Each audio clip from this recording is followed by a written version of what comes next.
ओम नमः शिवाय। शिव पुराण में बताया गया है, शिव जी की इच्छा से ही इस संपूर्ण सृष्टि की रचना ब्रह्मा जी द्वारा की गई है। इसी वजह से काफ़ी लोग घर में शिवलिंग और शिव जी की तस्वीर या मूर्ति जरूर रखते हैं। भगवान शिव के शिवलिंग पर जल चढ़ाने बहुत से लोग जाते हैं, लेकिन कुछ लोगों को पता नहीं होता है कि शिवलिंग पर जल क्यों चढ़ाया जाता है। शिवलिंग पर जल कौन से बर्तन से चढ़ाना चाहिए, जल चढ़ाते समय मुंह किस तरफ होना चाहिए, शिवलिंग पर जल चढ़ाने का सही तरीका क्या है और जल चढ़ाते समय कौन सा मंत्र बोलना चाहिए। आइए आज इस वीडियो में इन सब प्रश्नों के उत्तर पूरे करने की कोशिश करते हैं।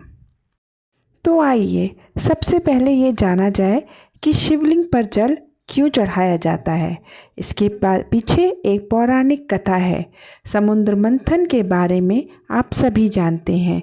जब देवता और राक्षस समुद्र मंथन कर रहे थे तो समुद्र से भयानक विष निकलने लगा था। उस विष को भगवान शिव ने धारण किया था, लेकिन उस विष के प्रभाव से शिव जी का शरीर बहुत गर्म हो गया और उनके शरीर से ज्वालाएं निकलने लगी। उनकी गर्मी शांत करने के लिए सभी लोग उन पर जल चढ़ाने लगे।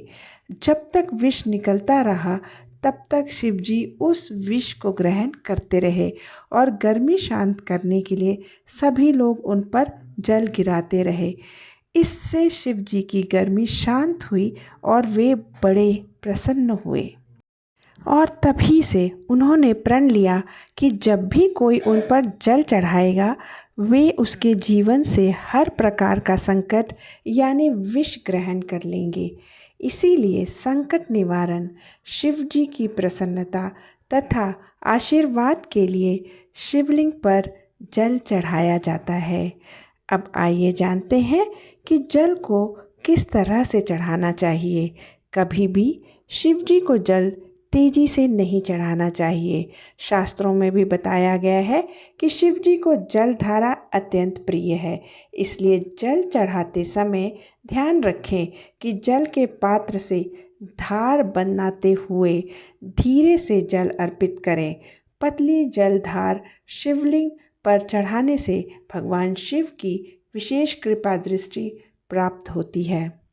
अगली महत्वपूर्ण बात यह है कि शिवजी को जल अर्पण करते समय हमारा मुंह किस तरफ होना चाहिए।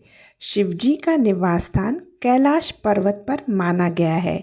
ये पर्वत उत्तर दिशा में स्थित है, इसलिए शिवजी को जल चढ़ाते समय हमारा मुंह उत्तर की तरफ होना चाहिए। शिवलिंग की जलहारी की दिशा यानी उसका मुंह हमेशा उत्तर की तरफ होता है, अतः हमें जलधारी के मुंह के दूसरे तरफ रहना चाहिए। सबसे पहले जलहारी के दाईं तरफ जल चढ़ाएं, वहाँ गणेश जी का स्थान होता है। फिर बाईं तरफ कार्तिकेय जी का स्थान होता है, वहाँ जल चढ़ाएं। इसके बाद दोनों के बीच शिवजी की पुत्री अशोक सुंदरी का स्थान होता है, वहाँ जल चढ़ाएं।